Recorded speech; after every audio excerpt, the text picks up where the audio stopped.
Missionary Oblates of Mary Immaculate. An international congregation of Roman Catholic priests and brothers.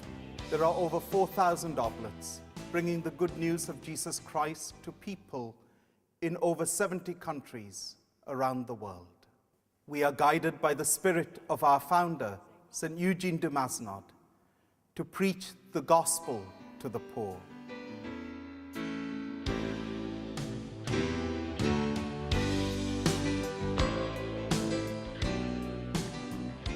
When I've had the opportunity to meet oblates and to hear what they're saying, to hear how they're living, it's different experiences, it's different situations, but there's the same openness, that same joy, I would like to think, of the gospel, a joy that comes from believing in what you're about.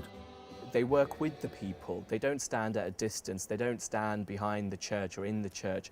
They're there working with the people. You know, I suppose most people's perceptions of priests is wearing cassocks or collars and standing in mass and saying mass, but the oblates, they're just ordinary individuals who have the religious faith in the background, but are there with the people, helping them. They are very human.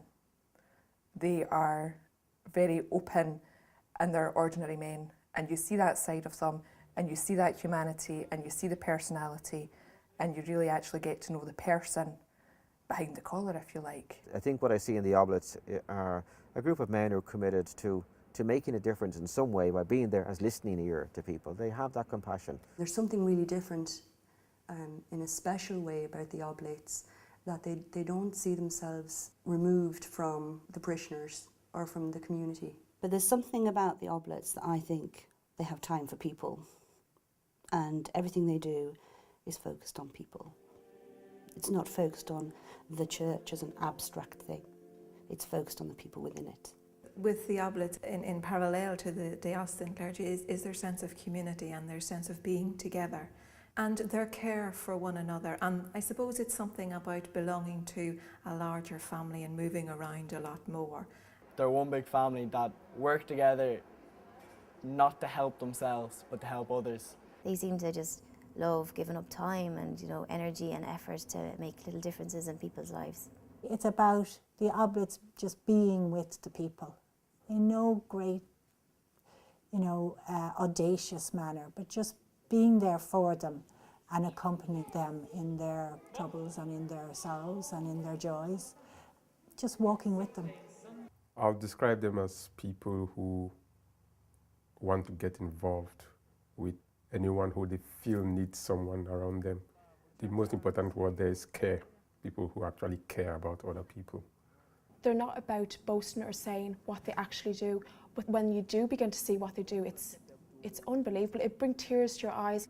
They're a very caring organisation. They're involved with a lot of missionary work. They look after the poor, teach in the schools, and they comfort people and they look after them.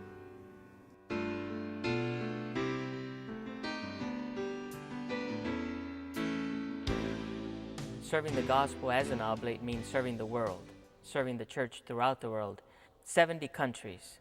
There is no limit to where they can serve. It depends on their gifts and their talents. Our men in Brazil and other parts of the world making a huge difference to the lives of people, both at the material level, at the human level, at the spiritual level.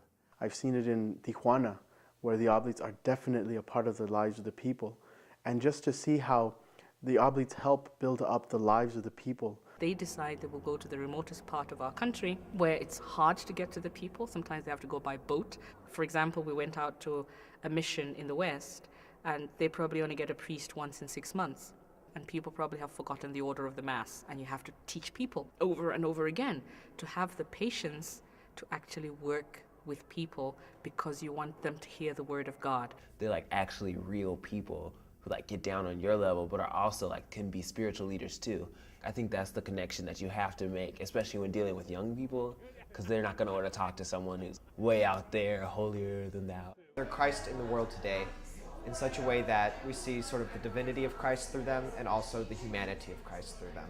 The church has changed from it being a place where people come to on a Sunday for Eucharist to being an open community, an open house where people feel they can pop in during the day. So it's not just people coming in for Mass, but this will be a place where people feel welcome and wanted. And we provide quality service to the people from this community who may not necessarily want to go inside the church building, but will come into the New Life Centre. So it's outreach, I think. I do have a particular passion for prisoners because it's something to do with the Masnor's own experience of redemption. I suppose that's the message that I try to get over to the guys in here. That in actual fact, they could be like Eugene, and so they come before the cross and know that they're loved by God and forgiven. Whatever way God works, it's not one-way traffic of the priest or the oblate evangelizing people, that in the whole process, in the whole journey, we are being evangelized just as much as we are evangelizing. If you go to England, Ireland, Scotland, and you go into every one of the major cities in those places, into the guts of the city where the cops are scared to go, you'll find the Oblates there. And I'm proud of that. I'm proud of our guys around the world. I'm proud of where we are as a community. I'm proud of our work, and I enjoy the work.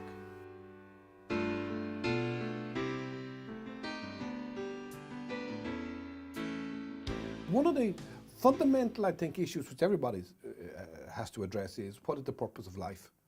And what am I doing here? So there is a value judgment about what can you do.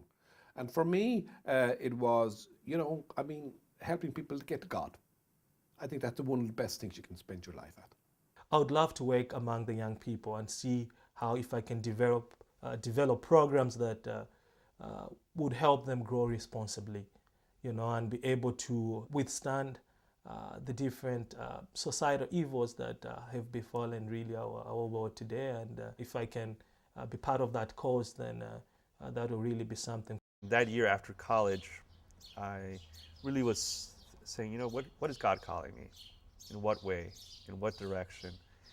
And there was one moment there like, I am called to be a priest, and the Oblates really fit. We kind of hung around together, we prayed together, we went for a few beers together, and then ministry and friendship sort of flowed together. And I liked that. I just liked the ordinariness of it, and that spoke to me. It's the quality of a person's life that's so important, rather than, if you like, their particular skills or qualifications or titles. And I recognise now more and more, if a young man wants to commit himself to the Oblates as a brother, there is no shortage, there is no limit to what he can do, what he can contribute.